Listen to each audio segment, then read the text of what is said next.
Super Bowl Sunday, ladies and gentlemen. Hey, we're talking property preservation. This portion of podcast comes to you from those good folks, Team Ironclad down there in D-Land, Florida, ladies and gentlemen.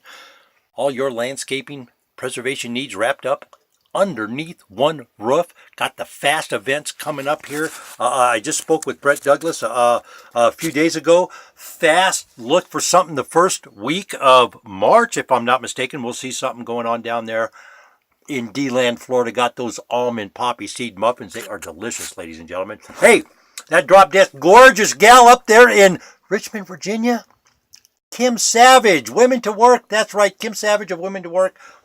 You got property management needs, she can assist. We're going to talk about an article I wrote a few years ago, ladies and gentlemen. Want to be a millionaire? Join NAMFS. And of course, NAMFS, National Association of Management for Stealing. Actually, it's Mortgage Field Services, but since Eric Miller doesn't want to stop the graft and corruption going on in his organization that he is the executive director of, earning $120,000+ a year, we're going to call them Management for Stealing. That's right, they are Management for Stealing because that's what they're doing. Now, I said you want to become a millionaire, join NAMFS. Here's what happened, ladies and gentlemen. I'm going to break this down real quick and crunch some numbers for you. And back in 2009, I started seeing companies selling their property preservation business. They would sell it for $1 million. And we'll make this real generic here. Company A has a contract with Field Asset Services. Field Asset Services encourages Company A to join NAMFS. You're really a good client. You're a good contractor. Join NAMFS. They'll help you get work. They'll do this. They'll do that. Now, they sell their business. They join NAMFS. They keep the contract. Now, get a load of this. They keep the contract with Field Asset Services and become an order mill.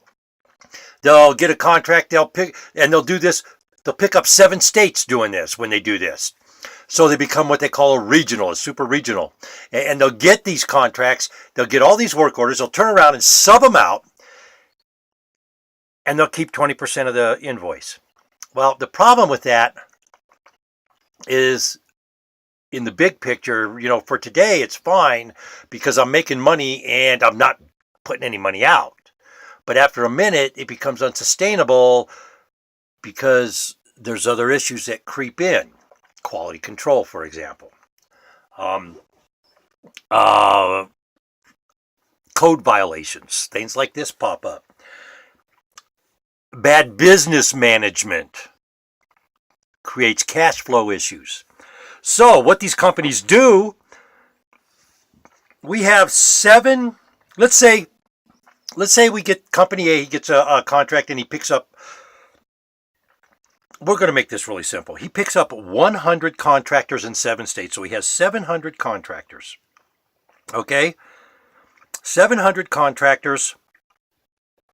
And he pays them on a weekly basis and he keeps $100 every week from each contractor. So that's 100 times 700, which is $70,000.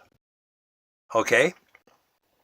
$70,000 times 4, that's $280,000 a month, ladies and gentlemen. In 90 days, this guy has $1 million. It's tax-free. Nobody knows where it came from. And that's what these guys are doing. The article was written. It was penned. Just Google this. Google this article. Google this. Want to be a millionaire? Question mark. Question mark. Question mark. Join NAMFS. Exclamation point. Exclamation point. Point. 3 of them. That's what. But just Google. Want to be a millionaire? Join NAMFS.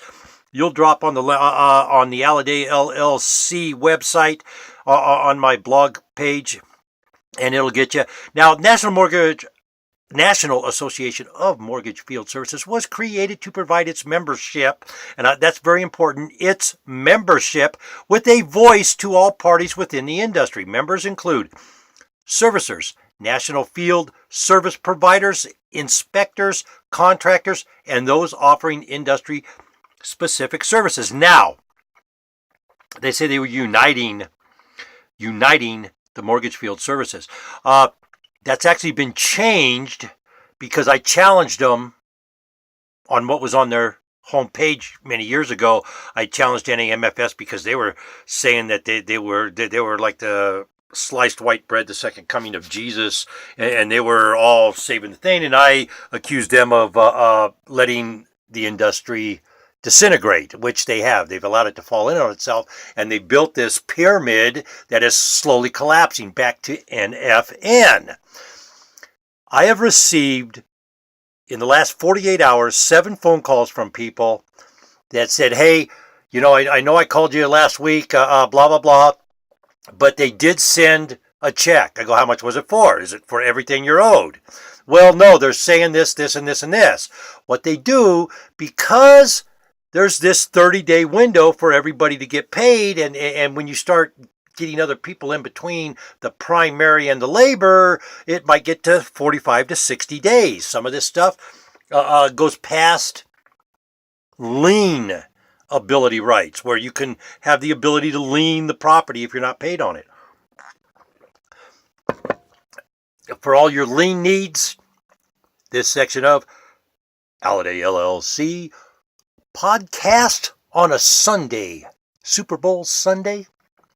Z-Lien, get hold of Scott Wolf over there at Z-Lien. They can help you out. They have attorneys that work in each state. Each state, they have attorneys that understand each state law. I don't know if they work in each state, but they understand every state in the United States, all 50 states, lien laws. They can help you out. And I would highly suggest and recommend, tell them Aaron at Alliday LLC said to say hi. They'll get you guys squared away. Here's the thing. When these companies come back in 30 and 45 days later and say, oh, so-and-so cut the invoice. I want you guys to think about this for a minute. Here is one of the processes that go on. And I'm going to say HUD or Fannie Mae even. NFN, they just lost a Fannie Mae contract. Contract. What is a contract, ladies and gentlemen? A contract is an agreement between an agreement of mutuality. An agreement of mutuality between two or more parties. Which means your contract is with NFN, not Fannie Mae. So if they tell you Fannie Mae cut the invoice, call BS, because that's poppycock. Here's why. NFN doesn't bill line item invoicing with Fannie Mae. NFN has bid to do for X amount of time. They will do all properties that Fannie Mae issues them for preservation services, whatever flows in that foreclosure industry in, but for X amount of money. These properties, okay, so let's break this down for a minute. Let's say I tell Fannie Mae that I will do every property for $3,000. That will be the trash out, the janitorial, and initial lawn service with the winterization. The lock change winterization, the big things you go in, you do a lock change, you do an initial inspection, usually a winterization. So what they'll do is they'll package this whole thing together. They'll say, okay, here's what we'll do. We'll do all the properties for $3,000 a piece.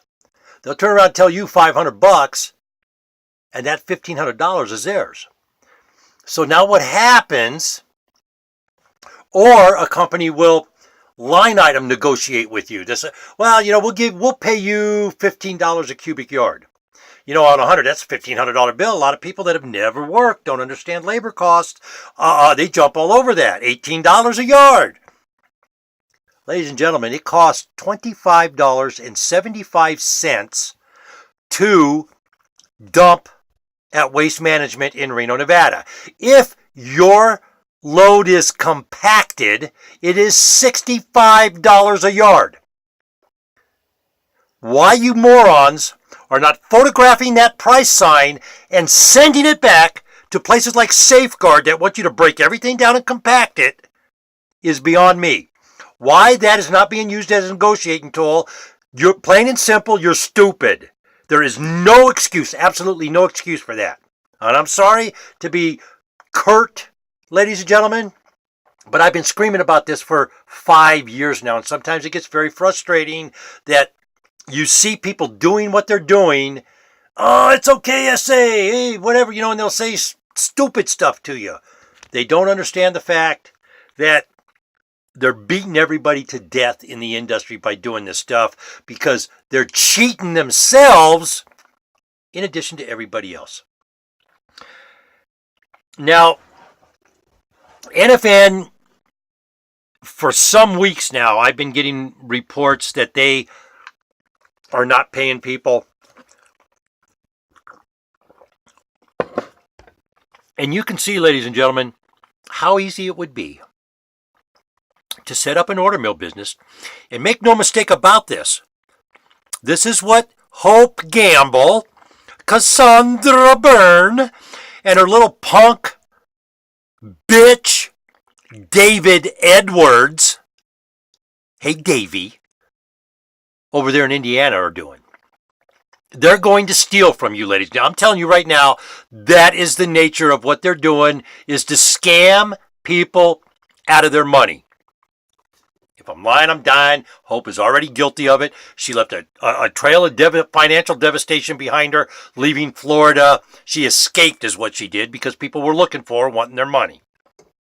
So you guys go on and get in bed with them. They believe that by blocking me in certain social media platforms, look, I'm not even on Facebook, ladies and gentlemen. I get 600 or 700 notifications out of Facebook from people around the country, good, hard-working men and women of the property preservation industry that are fed up with seeing people like Hope Gamble set these bogus cloak and dagger businesses up to get money out of people, to scam money. I'm sorry, but Hope has really become a piece of garbage that needs to be taken out with the rest of the trash. That's just, I'm sorry. She's really gotten bad, announcing I'm the voice of labor, opening an order mill, and then stealing from labor. That's disgusting. Why she hasn't been arrested yet, I don't know, but I'm guessing the Illinois Attorney General is going to come look at their sovereign citizens sooner or later. They will. I've had a lot of activity coming out of law enforcement on the website lately. What the heck, Matthew? Yeah, Matthew. That guy out of New York with all them coins. Yeah. Got a feeling, ladies and gentlemen. Got a feeling. We'll find out here soon. I'm sure we're going to hear about it. I was actually texting him a while back. I'm going to have to get those texts out and go over them. Because he did bang Rob Sanchez, and Rob Sanchez said something to him, and he got racially, made a very disparaging comment. I think he called him. It was a bad Mexican term that I've never heard it used in any other manner than to be derogatory. Called the guy a beaner, and you know what? I don't agree with Rob Sanchez. He says a lot of things I do not agree with, but I have a lot of respect for the gentleman. He's run a very successful business for quite some time, and just because I don't agree with him on things does not mean I don't pay attention to what he says, because he adds a lot of value to this industry. Whether you agree with him or not, he does add a lot of value to the industry. He's a very knowledgeable individual on property preservation, and he does not deserve to be disrespected in that manner because he called into question some guy bragging about finding a registered coin collection. Many people don't know what all those numbers are on the money that he had, those coins. Those are registration numbers. Those coins, you don't find coin collections like that, ladies and gentlemen. You just don't find them. I'm sorry. I digress. We'll move on. Back to NFN.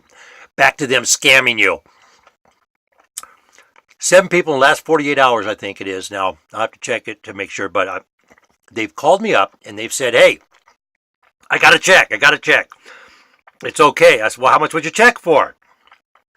It was for $7,427. Well, how much did they owe you? $12,322. I said, why aren't you filing a lien? And I want you, ladies and gentlemen, the company's lost a Fannie Mae contract. That means no more money's coming in for them to play with. You need to be very aware of this and watch what you're doing. I'm trying to think. There was another warning come out, being reported on Foreclosurepedia, if I'm not mistaken, about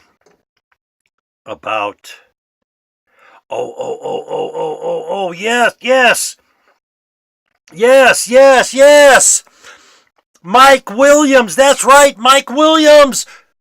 KI preservation, Kip, he's in the news again. He is in the news again. This was a guy who tried to say it was okay for him to steal from labor because I was arrested 30 years ago for something stupid.